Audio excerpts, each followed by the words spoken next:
Hello guys, स्वागत है आप सभी का लेयर 3 एजुकेशंस पर। और आज हम पंचायत की तीसरी क्लास आप लोगों के सामने लेकर आए हैं। जैसे कि आप सभी को ज्ञात है मेरे बच्चे कि हमारी जो आखिरी क्लास थी, उस आखिरी क्लास में हमने पंचायतों के इतिहास के बारे में जानकारी ग्रहण करी थी, जहां पर आप लोगों ने जाना था कि प्राचीन काल, मध्यकाल और आधुनिक काल, इन तीनों कालों में हमारी पंचायतें किस स्वरूप में थी और पंचायतों के जो अधिकारी हुआ करते थे या पंचायतें हुआ करती थी उनको मुख्य रूप से क्या कहा जाता था, इसके बारे में आपने जानकारी ग्रहण करी थी। यानी आप लोगों ने आजादी से पूर्व तक तो पंचायतों के बारे में पता आपको चल गया था। आज हम आजादी के पश्चात क्या हुआ उसके बारे में बात करेंगे मेरे बच्चे। आज हम एक अत्यंत महत्वपूर्ण बलवंत राय मेहता समिति के बारे में बात करेंगे। ये एक ऐसी कमेटी है मेरे बच्चे, इस कमेटी से ही हमारे भारत में पंचायती राज का जन्म होता है और इस कमेटी के प्रावधान और कमेटी से संबंधित जो प्रश्न हैं वह आपके पटवारी परीक्षा में 100% रूप से आते हैं।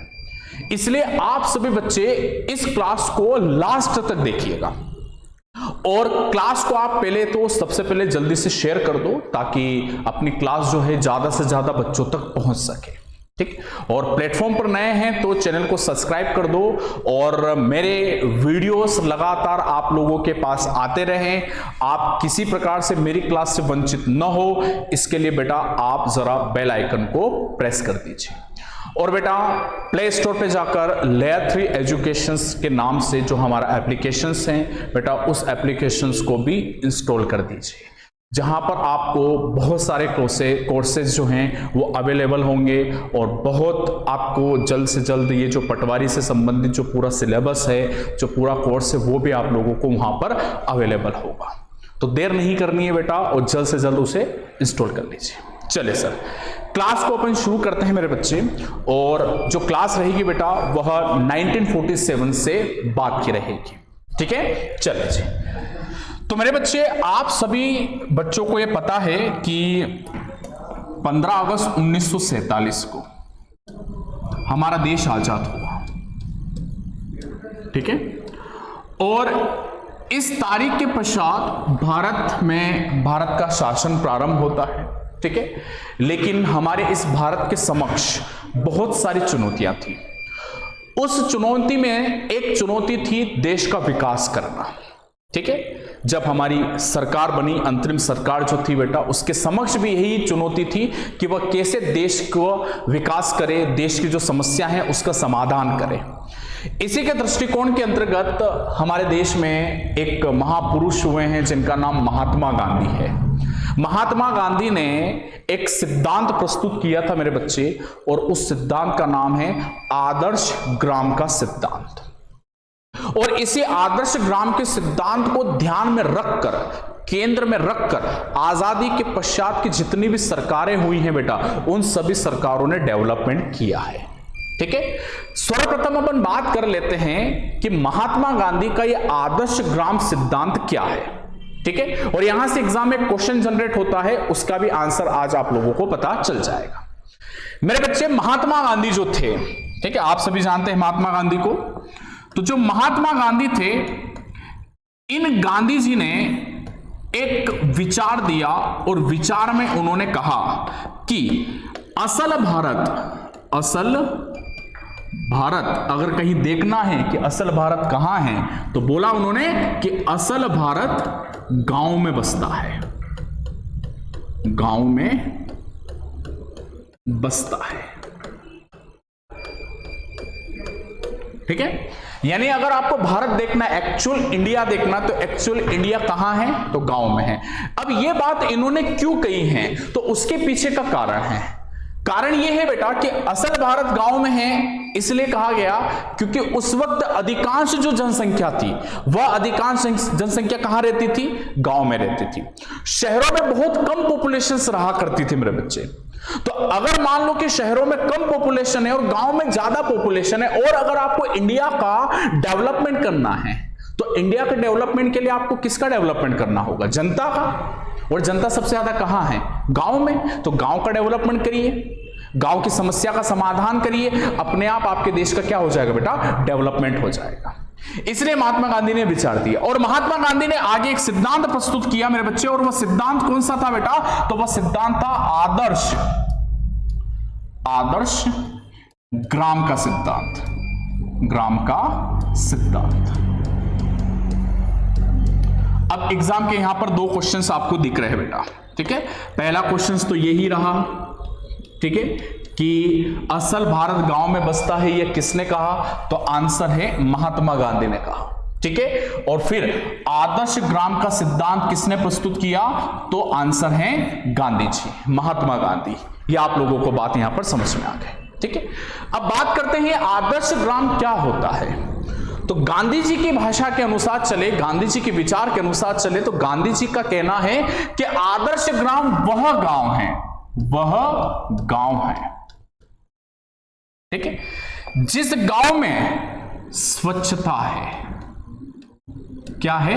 स्वच्छता है, ठीक है, जिस गांव में स्वच्छता है, ठीक है, जिस गांव में जागरूकता है, जिस गांव में जन कल्याण है, वही गांव आदर्श गांव है। यानी महात्मा गांधी कह रहे हैं कि जो गांव साफ सुथरा है, जिस गांव की गलियां साफ सुथरी है, जिस गांव में आंगन है उस आंगन में भी साफ सफाई है, घर के अंदर साफ सफाई है, घर के बाहर साफ सफाई है, स्वच्छता का पूरा ध्यान रखते हैं, स्वच्छता के लिए लोग जागरूक हैं, बीमारी के प्रति लोग जागरूक हैं, और जन कल्याण, मेरे बच्चे, जन कल्याण का मतलब होता है कि लोगों का कल्याण करना। लोगों का कल्याण करना यानी जो पिछड़े लोग हैं, दबे कुचले जो लोग हैं, उनका हमें सहयोग करके उनको समाज में अच्छा स्थान प्रदान करवाना।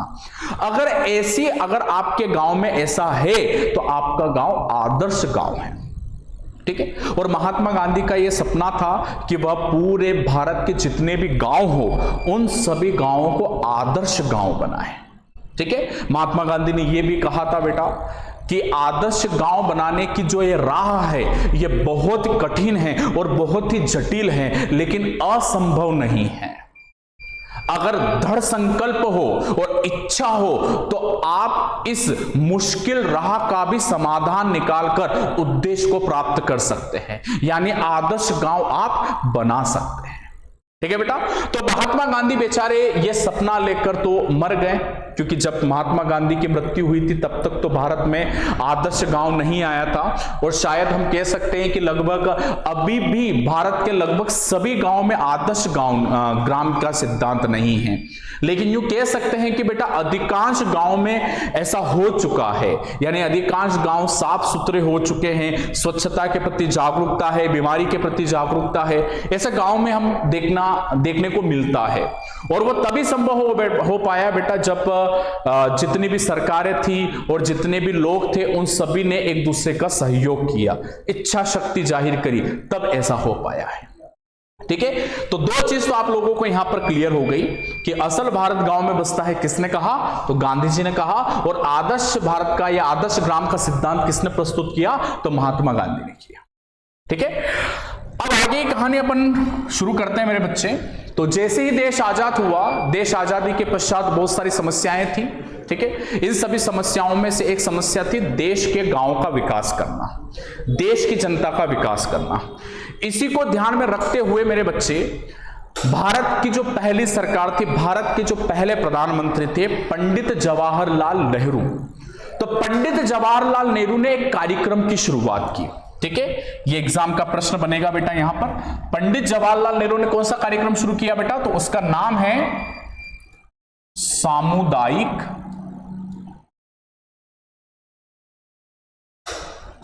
विकास कार्यक्रम, ठीक, सामुदायिक विकास कार्यक्रम, ठीक है। यह पूरा कार्यक्रम था। अब देखो बेटा, इससे संबंधित एग्जाम के क्वेश्चंस अभी आप लोगों के क्लियर होंगे लिखने। अगर आप नोट्स बना रहे हो बेटा तो साथ ही साथ लिखते रहो, ठीक है। यहां पर रटने की जरूरत नहीं पड़ेगी, सारी चीज क्लियर होगी, ठीक है। देखो बेटा, सामुदायिक विकास कार्यक्रम अगर बात करते हैं प्रारंभ, तो किसने किया प्रारंभ? ठीक है, तो प्रारंभ किया बेटा पंडित नेहरू ने। मैं शॉर्ट में लिख रहा हूं बेटा, आपको पता ही है बेटा पंडित नेहरू कौन, पंडित जवाहरलाल नेहरू, ठीक है, पंडित नेहरू, ठीक है। पंडित नेहरू ने सामुदायिक विकास कार्यक्रम की शुरुआत की, ठीक है। अब एग्जाम में क्वेश्चन ये आता है मेरे बच्चे कि कब की सामुदायिक विकास कार्यक्रम की शुरुआत कब हुई, तो मेरे बच्चे 2 अक्टूबर 1952 में हुई, ठीक है। 2 अक्टूबर गांधी जयंती, गांधी जी का बर्थडे आता है, आप लोगों को पता है, और 1952 में इसकी शुरुआत की गई। और 2 अक्टूबर को ही शुरुआत करने के पीछे का कारण था बेटा, क्योंकि महात्मा गांधी चाहते थे कि जन कल्याण के माध्यम से गांव का क्या हो बेटा, डेवलपमेंट हो। इसी वजह से इस योजना को गांधी जी को समर्पित किया गया और 2 अक्टूबर की इसकी शुरुआत की गई, ठीक है बेटा। चलो अब बात कर लेते हैं मेरे बच्चे उद्देश्य की। उद्देश्य क्या था? उद्देश्य, तो मेरे बच्चे इसका उद्देश्य था जन भागीदारी, जन भागीदारी के माध्यम से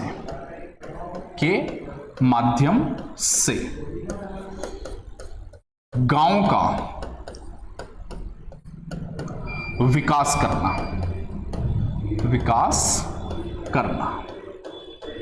ठीक है मेरे बच्चे। क्या उद्देश्य था?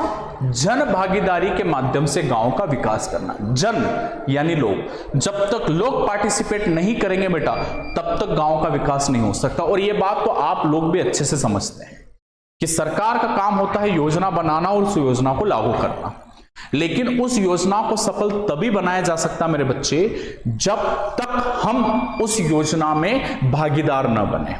जैसे भारत सरकार की वर्तमान में योजना है स्वच्छ भारत अभियान योजना। इस स्वच्छ भारत अभियान योजना के अंतर्गत पूरे भारत को साफ किया जा रहा है, पर यह कब संभव है मेरे बच्चे? यह तब संभव है जब हम स्वच्छता का ख्याल रखेंगे। जो हमारे घरों के सामने आने वाली, हमारे गली मोहल्ले में आने वाली जो कचरा गाड़ी है, उस कचरा गाड़ी को, सूखे कचरे को अलग और गीले कचरे को अलग डालेंगे। अगर मान लो कि हम अपने घर का कचरा बाहर आकर फेंक दे और ये सोचे कि सरकार जाने, सरकार का काम जाने, अपनों को क्या लेन देना, हमने तो हमारा कचरा बाहर फेंक दिया, गाड़ी आएगी सही, वो भर के ले जाएगी। पर ऐसा नहीं है बेटा। अब योजना सरकार ने शुरू करी है, लेकिन वो सफल तभी होगा जब हमारी भागीदारी होगी, ठीक है। तो पंडित नेहरू का भी यही मानना था कि जब तक जन भागीदारी नहीं होगी तब तक गांव का विकास नहीं होगा, ठीक है। तो सामुदायिक विकास कार्यक्रम की शुरुआत हुई, लेकिन मेरे बच्चे सामुदायिक विकास कार्यक्रम असफल हो गया, ठीक है। अब असफल क्यों हुआ? ठीक है, देखो बेटा, जीवन में कभी कभी कहते ना कि कुछ होता है तो वो अच्छे के लिए होता है। अगर ये सामुदायिक विकास कार्यक्रम असफल नहीं होता तो शायद पंचायती राज व्यवस्था नहीं आ पाती, या फिर यूं कहें कि समय पर नहीं आ पाती, आती लेकिन कई वर्षों के पश्चात आती, ठीक है। लेकिन यह सामुदायिक विकास कार्यक्रम असफल हुआ। उसका परिणाम यह हुआ कि बलवंत राय मेहता आए, ग्रामोद्धार समिति बनी और रिपोर्ट में उन्होंने बोला कि भैया पंचायती राज व्यवस्था लाओ, उससे देश का कल्याण होगा। तो यूं कह सकते हैं बेटा कि यह असफल हुई, अच्छा हुआ, जो हुआ अच्छे के लिए हुआ, ठीक है। तो सामुदायिक विकास कार्यक्रम जो था मेरे बच्चे, वह क्या हो गया? असफल हो गया, ठीक है। अगर आप ये सोच रहे हो कि सर लगे हाथ ये भी बता दो कि असफलता के कारण क्या थे, तो असफलता का कारण था प्रशासनिक उदासीनता, ठीक है। इसका मतलब यह होता बेटा कि जितने भी प्रशासनिक अधिकारी थे बेटा, वे इस कार्यक्रम को लेकर सीरियस ही नहीं थे। जब तक आप योजना को लागू करोगे नहीं तब जन भागीदारी आएगी कहां से? जब तक प्रशासन या अधिकारी योजना के प्रति लोगों को अवेयर नहीं करेंगे, जागरूक नहीं करेंगे, तो तब कैसे मेरे बच्चे जन भागीदारी आएगी और कैसे वो योजना सफल हो पाएगी? तो यहां पर प्रशासनिक उदासीनता थी, जिसका परिणाम यह हुआ मेरे बच्चे कि कार्यक्रम ही असफल हो गया, ठीक है। अब इसी बीच में क्या हुआ मेरे बच्चे? तो इसी बीच में हमारे जो ये फर्स्ट प्राइम मिनिस्टर थे, यानी जो हमारे पंडित नेहरू थे, ठीक है, इन पंडित नेहरू को थोड़ा थोड़ा तो ख्याल आ ही गया था, यानी थोड़ा थोड़ा ऐसा एहसास होने लगा था कि मेरा सामुदायिक विकास कार्यक्रम शायद उम्मीदों पे खरा नहीं उतरा। उनको कंफर्म नहीं था बेटा, पर उनको ऐसा लग रहा था कि शायद उम्मीदों पे खरा नहीं है। इसलिए उन्होंने क्या किया बेटा कि बलवंत राय मेहता को बुलाया। बलवंत राय मेहता आए। बलवंत राय मेहता ने बोला कि जी सर बोलिए क्या काम है। तो पंडित नेहरू कह रहे हैं कि बलवंत राय मेहता, तुमको याद होगा कि 1952 में हमने एक सामुदायिक विकास कार्यक्रम की शुरुआत की थी। तो बलवंत राय मेहता जी कह रहे हैं हाँ मैंने सुना तो था, बिल्कुल पता तो है मुझे। तो मैं ये चाहता हूं कि आप जरा देखो यार कि वह कार्यक्रम कहां तक पहुंचा, कितनी जनता उससे लाभान्वित हुई है, कितनी जनता की लाइफस्टाइल चेंज हुई है। ये बात है बेटा 1956 की, ठीक है बेटा। तो 56 की बात है, तो उन्होंने बोला कि लगभग 4 साल हो गए हैं, कुछ तो रिजल्ट्स अपनों को देखने को मिलेंगे, तो जाके आप देखो कि क्या हुआ। तो हुआ ये मेरे बच्चे कि पंडित नेहरू ने एक समिति बनाई। क्या बनाई बेटा? समिति। तो ऐसा करते बेटा इस पूरे को अपन क्लियर कर लेते हैं। आई थिंक आप सभी लोगों ने ये सारी चीजें नोट कर ली होगी, याद करना ये सब एग्जाम के क्वेश्चन है बेटा। सामुदायिक विकास कार्यक्रम की शुरुआत किसने करी? तो पंडित नेहरू ने करी। कब करी? तो 2 अक्टूबर 1952 में करी। उद्देश्य क्या था? तो भैया ये उद्देश्य था। असफलता का कारण क्या था? तो प्रशासनिक उदासीनता। ये एग्जाम के क्वेश्चन है बेटा, जो बच्चे है ना रट्टा मारते हैं, नहीं समझ में आता है, नहीं याद रहता है, लेकिन आप लोगों को यहां पर चीजें क्लियर हो रही है, इसलिए आप लोग इसको नोट डाउन कर लेना, ठीक है बेटा। चलो इसको अपन क्या करते हैं बेटा? क्लियर करते हैं, ठीक है। अब हुआ ये मेरे बच्चे, ये जो कहानी है या फिर ये जो पूरी स्टोरी है ये है 1956 की। 1956 में क्या हुआ? तो 1956 में हमारे फर्स्ट प्राइम मिनिस्टर यानी पंडित नेहरू के द्वारा एक समिति बनाई गई मेरे बच्चे। समिति का नाम है ग्रामोद्धार समिति। ग्रामोद्धार समिति, ठीक है। और ये जो ग्रामोद्धार समिति थी इस ग्रामोद्धार समिति के अध्यक्ष कौन नियुक्त किए बेटा? तो आप लोगों को पता ही है, तो एक बार आप सभी बच्चे बोल दो, ठीक है। कौन थे? तो बेटा वो थे बलवंत राय मेहता। कौन थे बेटा? बलवंत राय मेहता, ठीक है। अब हुआ ये बेटा कि ग्रामोद्धार समिति का गठन किया पंडित नेहरू ने, अध्यक्ष बने बलवंत राय मेहता। ईयर कौन सा था? 1956। मेरे बच्चे याद रखना, इसे ग्रामोद्धार समिति भी कहते हैं और बलवंत राय मेहता कमेटी भी कहते हैं या बलवंत राय मेहता समिति भी कहते हैं, ठीक है। क्यों बनाई गई थी? उद्देश्य क्या था? तो सामुदायिक विकास कार्यक्रम की जांच करना कि कहां तक ये कार्यक्रम पहुंचा है, ठीक है। अब आगे क्या होता है? तो आगे बलवंत राय मेहता कमेटी अपनों को बताएगी क्या होता है, ठीक है। तो बात कुछ ऐसी है मेरे बच्चे कि 56 में तो इसकी मेहता समिति यानी बलवंत राय मेहता समिति का गठन हुआ, ग्रामोद्धार समिति का गठन हुआ। इस कमेटी ने क्या किया मेरे बच्चे? तो 1957 में अपनी रिपोर्ट दी। कब दी? 1957 में रिपोर्ट दी ग्रामोद्धार समिति ने। रिपोर्ट में एक ही बात कही कि सर जो सामुदायिक जो विकास कार्यक्रम है ना सर, आपने जो शुरुआत करी थी 52 में, ठीक है, बड़े जोर शोर से आपने शुरुआत करी थी, पर बड़े दुख के साथ सूचित करना पड़ रहा है कि यह सामुदायिक विकास कार्यक्रम असफल हो गया, ठीक है। असफल क्यों हुआ? तो कारण बता दिया, प्रशासनिक उदासीनता। मैं आपको पहले भी बता चुका हूं बेटा, नेक्स्ट स्लाइड में, पहले वाली स्लाइड में बता चुका हूं ना बेटा, ठीक है। तो सामुदायिक विकास कार्यक्रम असफल हो गया, ये रिपोर्ट आई कमेटी, ठीक है। फिर पंडित नेहरू बोले कि यार अब क्या करें, सामुदायिक विकास कार्यक्रम तो असफल हो गया। वो सामुदायिक विकास कार्यक्रम जो था ना बेटा, ये एक अपने पंडित नेहरू के लिए एक बहुत इंपॉर्टेंट कार्यक्रम था, क्योंकि सामुदायिक विकास कार्यक्रम को सपोर्ट कर रहा था यूएसए। याद रखना, ये भी कभी परीक्षा में आ जाए तो मैं आपको बता दूं, कभी आ जाए बेटा परीक्षा में, वैसे तो अभी तक देखा तो नहीं गया है, लेकिन कभी थोड़ा सा लेवल अप करके क्वेश्चन पूछ ले तो आपको पता होना चाहिए कि सामुदायिक विकास कार्यक्रम किसके सहयोग से शुरू किया गया था। तो अमेरिका के सहयोग से शुरू किया गया था, यूएसए के सहयोग से शुरू किया गया था, ठीक है ना बेटा। तो हमारे जो पंडित नेहरू थे उनको बहुत बुरा लगा यार कि यार ये कौन सी बात हो गई यार, मैंने तो इतना अच्छा कार्यक्रम बनाया था, मैं असफल हो गया। तो फिर वो बहुत ज़्यादा टेंशन में आ गए। तो उन्होंने, नेहरू ने बोला यार बलवंत राय कुछ देख यार, क्या करें यार, अब क्या करें, कैसे देश का विकास करें यार। तब बलवंत राय मेहता ने कहा कि टेंशन नहीं लेना, मैं आपके लिए एक बहुत प्यारा मॉडल लेके आया हूं। अगर मेरे अनुसार चलोगे, ठीक है, तो आपको अच्छे से रिजल्ट मिलेगा। तो बलवंत राय मेहता, नेहरू ने बोला कि क्या मॉडल है जरा बताऊं, ठीक है। तो उन्होंने मॉडल पेश किया पंचायती राज व्यवस्था का। कौन सा पेश किया?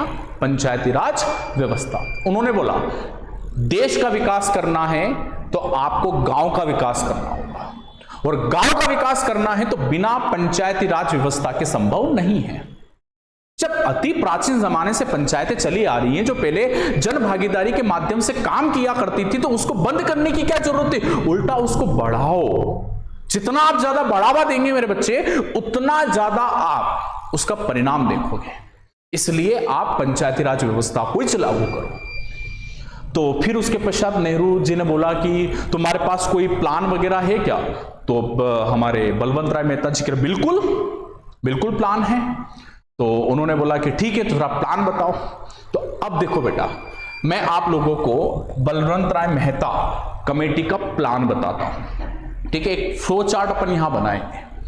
उससे क्या होगा बेटा कि बहुत सारी चीजें आप लोगों को बलवंत राय मेहता कमेटी की पता चल जाएगी, जो बच्चे सामान्य तौर पर रटते हैं, रटने की जरूरत है ही नहीं, अभी पता चल जाएगा, ठीक है। चलो तो शुरू करते हैं मेरे बच्चे।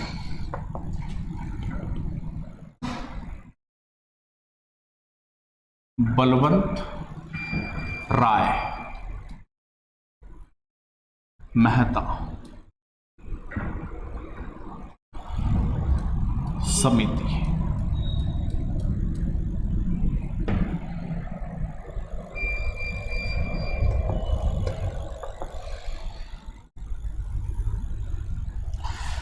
ये जो बलवंत राय मेहता समिति की रिपोर्ट है, यहां पर ईयर अपन लिख देते हैं 1957 में इन्होंने अपनी रिपोर्ट दी थी, ठीक है। बलवंत राय मेहता ने कहा कि पंचायतों के 3 स्तर दो। क्या बोला? पंचायतों के 3 स्तर दो, ठीक है। यानी उन्होंने बोला त्रिस्तरीय पंचायती व्यवस्था। व्यवस्था एग्जाम का क्वेश्चन बेटा कि किस कमेटी ने त्रिस्तरीय पंचायती राज व्यवस्था प्रदान की थी? तो आंसर है बलवंत राय मेहता समिति, ठीक है बेटा।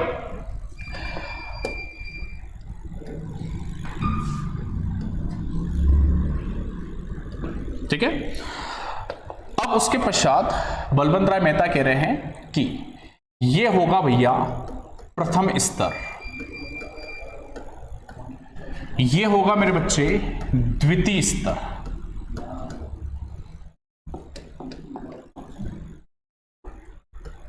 द्वितीय स्तर,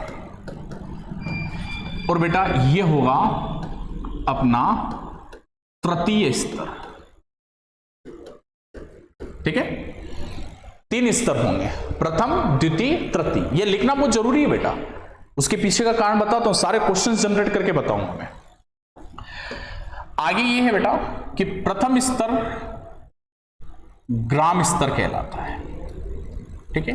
कहां पर होगा प्रथम स्तर? तो ग्राम स्तर पर, ठीक है। और जो ये द्वितीय स्तर होगा ये क्षेत्र स्तर पर होगा या ब्लॉक स्तर पर होगा, और ये जो तृतीय स्तर होगा ये होगा जिला स्तर पर, जिला स्तर पर, ठीक है।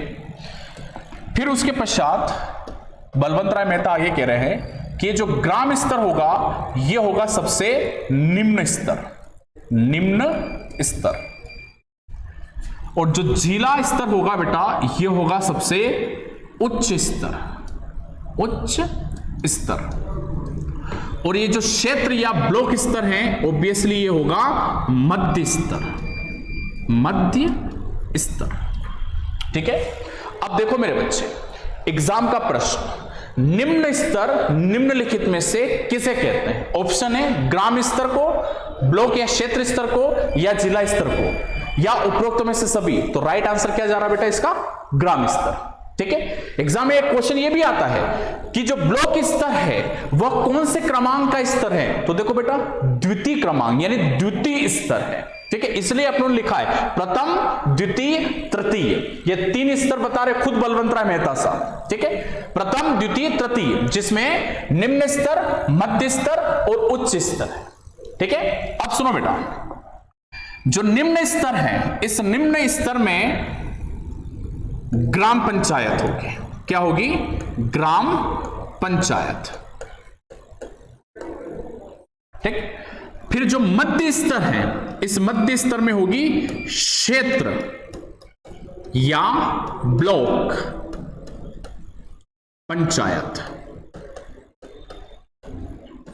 और जो उच्च स्तर है यहां होगा बेटा जिला पंचायत। जिला पंचायत। ठीक है, अब यहां पर एक बात आप लोग अच्छे से समझना बेटा, देखो अगर अभी आप लोग पंचायतों को इस कमेटी से कंपेयर करोगे तो गलत होगा। जैसे कि अभी आपके आसपास जो पंचायत है ना बेटा, ग्राम पंचायत, जनपद पंचायत, जिला पंचायत, ठीक है, अगर आपको इस कमेटी से कंपेयर करोगे तो आपको मिलेगी नहीं चीजें और आप बोलोगे यार सर तो पता नहीं क्या पढ़ा रहे हैं। तो मैं आपको बता दूं बेटा कि वर्तमान में जो पंचायतों का स्वरूप है, ये पंचायतों का स्वरूप संविधान संशोधन के बाद है। और अभी अपन संविधान संशोधन की तो बात कर ही नहीं रहे हैं, अभी तो अपन बलवंत राय मेहता कमेटी की बात कर रहे हैं। तो अभी आपका पूरा ध्यान मेहता कमेटी के आधार पर होना चाहिए। ऐसा नहीं कि आप कंपेयर करने बैठ जाओ कि मेरे ग्राम पंचायत में, तो जिस गांव में रहता हूं मेरे इसमें ये ग्राम पंचायत है, ये क्षेत्र पंचायत है, ये जिला पंचायत, हमारे यहां तो ऐसा होता है ना सर, तो ऐसा पढ़ा रहे हैं। तो ऐसा कंपेयर करने मत बैठ जाना, ठीक है, क्योंकि आपकी जो पंचायतें हैं वह संशोधन के पश्चात की हैं और मैं पढ़ा रहा हूं आपको संशोधन से पहले बलवंत राय मेहता की कमेटी। ठीक है ना बेटा, चलो आगे। फिर जो ग्राम पंचायत है बेटा, इसमें जो अध्यक्ष है, जो अध्यक्ष होगा या जो प्रमुख होगा, ठीक है, उसे कहेंगे बेटा सरपंच या प्रधान। ये कौन कह रहा है बेटा? ये बलवंत राय मेहता कह रहे हैं कि ग्राम पंचायत का अध्यक्ष कौन कहलाएगा, तो सरपंच कहलाएगा या प्रधान कहलाएगा। उसी प्रकार से जो आपका क्षेत्र पंचायत है या ब्लॉक पंचायत है, इसका जो प्रमुख होगा वह प्रमुख आपका क्षेत्र पंचायत सभापति कहलाएगा। क्या कहलाएगा? क्षेत्र पंचायत सभापति। उसी प्रकार से मेरे बच्चे जो जिला पंचायत है, इस जिला पंचायत को जो प्रमुख होगा, बलवंत राय मेहता कह रहे हैं कि उसे हम कहेंगे जिला पंचायत अध्यक्ष। क्या बोलेंगे? जिला पंचायत अध्यक्ष। बात आ गई ना समझ में? ठीक है भैया। अब आगे हमारे जो बलवंत राय मेहता साहब हैं वो कह रहे हैं कि सरपंच और प्रधान जो है, इसका जो चुनाव है वह चुनाव प्रत्यक्ष होगा। क्या होगा बच्चे? प्रत्यक्ष। किसके द्वारा? गांव की जनता के द्वारा। गांव की जो जनता है वो प्रत्यक्ष रूप से चुनाव में भाग लेगी और प्रत्यक्ष रूप से सरपंच या बोले तो प्रधान का चुनाव करेगी। ठीक है, फिर उसके पश्चात यहां पर आकर थोड़ी सी चीजें चेंज होगी बेटा। क्षेत्र पंचायत जो सभापति है बेटा, यहां पर मैं आपको बता दूं कि यहां पर जो चुनाव का प्रकार होगा वह अप्रत्यक्ष होगा। ठीक है, यानी क्षेत्र की जनता के द्वारा नहीं, ठीक है, जो चुने गए प्रतिनिधि होंगे, चुने गए प्रतिनिधि कौन? हमारे विधायक, सांसद, इनसे एक बोर्ड बनेगा और वे बोर्ड डिसाइड करेगा कि अध्यक्ष कौन होगा। ठीक है ना बेटा? और यहां पर भी कुछ ऐसा ही है बेटा, जो सदस्य होंगे वे सभी क्या करेंगे? अप्रत्यक्ष रूप से इसका चुनाव करेंगे। यानी मेन हमने ये समझना है बेटा कि सरपंच और प्रधान जो होता है बेटा, इसका जो चुनाव होता है वो प्रत्यक्ष होता है, क्षेत्र पंचायत के सभापति और जिला पंचायत के अध्यक्ष का चुनाव अप्रत्यक्ष होता है। बात आगे ना समझ में आता है। अब एक चीज जो आप लोगों के दिमाग में बार बार आ रही होगी कि सर सब कुछ समझ में आया, सब अच्छे से क्लियर हो रहा है, पर सर ये क्षेत्र पंचायत ब्लॉक स्तर समझ में नहीं आ रहा क्या है। तो बलवंत राय मेहता का कहना है कि बेटा कुछ गांवों को मिलाकर, कुछ गांवों को मिलाकर क्षेत्र पंचायत का गठन किया जाएगा,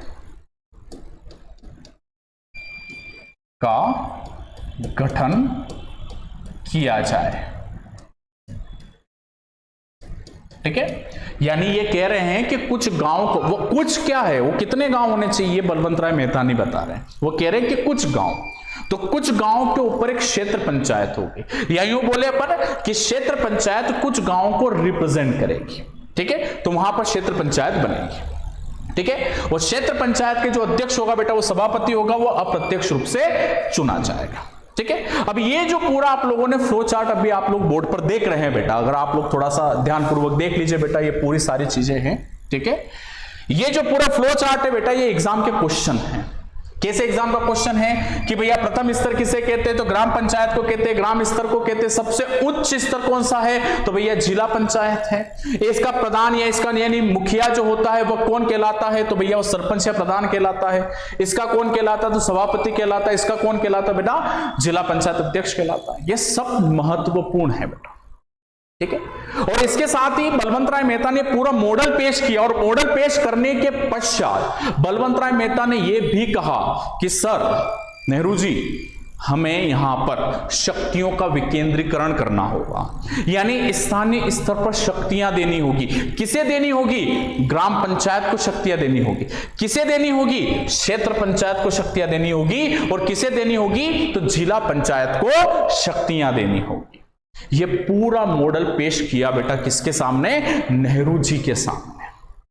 अब उसके बाद नेहरू जी ने क्या किया, ठीक है, तो उसके बाद नेहरू जी ने किया मेरे बच्चे ये कि इस पूरे मॉडल के आधार पर थोड़े से परिवर्तन करके इस मॉडल के आधार पर भारत में योजना के रूप में पंचायती राज को लागू किया। ठीक है, तो जरा इधर ध्यान देंगे मेरे बच्चे, महत्वपूर्ण बात है। यह बात है 2 अक्टूबर की, वापस 2 अक्टूबर यानी गांधी जी का बर्थडे।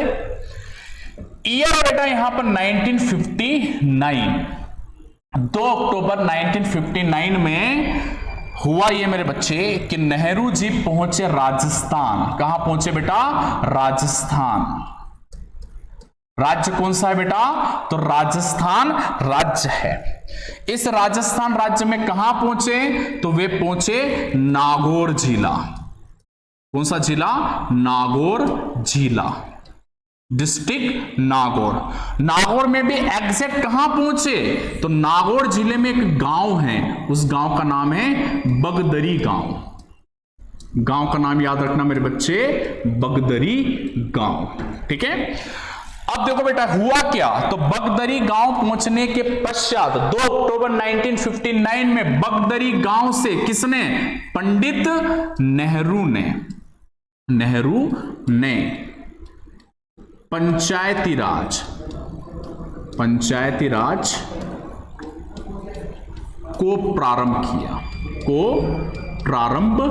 किया। ठीक है, यानी हमारे भारत में पंचायती राज कब प्रारंभ हुआ, तो हमारे भारत में 2 अक्टूबर 1959 को पंचायती राज प्रारंभ किया। किसने किया, पंडित नेहरू ने किया। कौन से मॉडल पर किया, तो भैया मॉडल ये रहा मॉडल, बलवंत राय मेहता समिति के मॉडल पर ये पूरा आप लोगों ने देखा बेटा। इस आधार पर पंचायती राज व्यवस्था को क्या किया बेटा, लागू किया। और लागू करने के पश्चात मेरे बच्चे राजस्थान, बेटा ये राजस्थान प्रथम राज्य बन गया, प्रथम राज्य जहां पर पंचायती राज प्रारंभ हुआ। पंचायती राज को अपनाने वाला देश का पहला राज्य कौन सा बन गया? राजस्थान राज्य बन गया। किसने शुरुआत करी? तो पंडित नेहरू ने करी। कौन से गांव से करी? तो बगदरी, ये गांव का नाम याद रखना बेटा, बगदरी गांव से करी। कौन सा जिला था? नागौर जिला था। ईयर कौन सा था? 1959 था। तारीख कौन सी थी? 2 अक्टूबर थी। ये एग्जाम के क्वेश्चन क्लियर बेटा यहां पर, ठीक है। अब उसके पश्चात से भारत में पंचायती राज व्यवस्था एक योजना के रूप में चलने लगी, ठीक है बेटा। योजना, कानून नहीं, कंपलसरी नहीं, बस योजना के रूप में चल रही है, ठीक है बेटा। तो आज आप लोगों ने क्या जाना बेटा? तो आज आप लोगों ने 1947 के बाद पंचायती राज में क्या क्या परिवर्तन हुए और कैसे भारत में पंचायती राज की शुरुआत हुई, कैसे सामुदायिक विकास कार्यक्रम आया जो असफल हुआ और फिर उसके स्थान पर मेरे बच्चे ग्रामोद्धार समिति का गठन किया गया और बलवंत राय मेहता ने अपना पूरा मॉडल दिया और उसके बाद 2 अक्टूबर 1959 से राजस्थान राज्य से, नागौर जिले से, बगदरी गांव से पंचायती राज योजना के रूप में शुरू हुआ। इतना आज आप लोगों ने क्लास में समझा है। तो मेरे बच्चे, क्लास आप लोगों को कितनी अच्छी लगी है वो कमेंट करके भी बताना बेटा, और इसको शेयर कर देना, क्लास को पूरा शेयर कर देना, ठीक है। कल की जो नेक्स्ट अपनी जो क्लास रहेगी बेटा, उस क्लास में हम नेक्स्ट कमेटी पढ़ेंगे, यानी जो अशोक मेहता कमेटी है उस कमेटी के बारे में अपन जानकारी ग्रहण करेंगे। तो बेटा वीडियो को लाइक करो, वीडियो को शेयर करो। क्लास अच्छी लगी है बेटा, और कितनी अच्छी लगी और कितनी हेल्पफुल है कमेंट करके आप जरूर मुझे बताओ। और चैनल को सब्सक्राइब नहीं किया तो बेटा कर लो और बेल आइकन को प्रेस करो। प्ले स्टोर पे जाकर बेटा आपको पता है क्या करना है, तो लेयर 3 एजुकेशन नामक जो एप्लीकेशन है उसको इंस्टॉल करो, ठीक है बेटा। तो मुलाकात करेंगे मेरे बच्चे हम सभी नेक्स्ट क्लास में। आप सभी बच्चों का बहुत बहुत धन्यवाद।